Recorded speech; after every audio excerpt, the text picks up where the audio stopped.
Le maire de Rouen socialiste se fait humilier en plein direct sur BFM.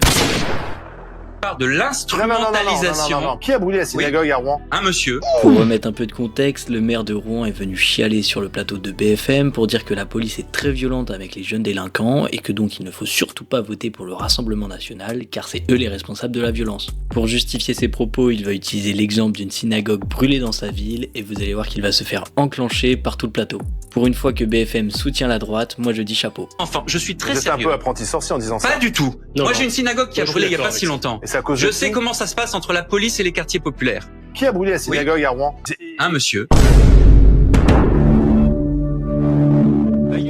Alors le monsieur dont il parle, c'est pas n'importe quel monsieur, puisque l'homme à l'origine de l'incendie de la synagogue de Rouen, vendredi 17 mai, a été abattu. Il s'agissait en fait d'un Algérien de 29 ans qui faisait l'objet d'une obligation de quitter le territoire français qui évidemment n'a pas été appliquée.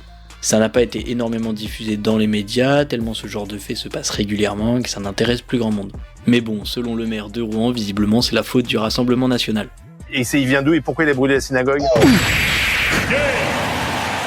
On voit bien qu'aujourd'hui ça ne dérange plus vraiment la gauche de minimiser les faits ou bien carrément de mentir juste pour diaboliser l'extrême droite.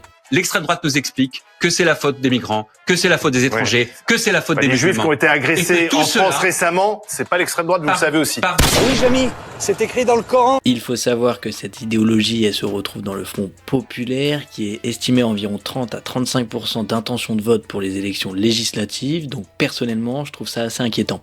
Je pense que ça va pas tarder à partir en couille, sérieusement. Il faut savoir que chez les jeunes, cette idéologie, elle est majoritaire, donc je pense qu'il est important de partager cette vidéo pour qu'un maximum de personnes la voient.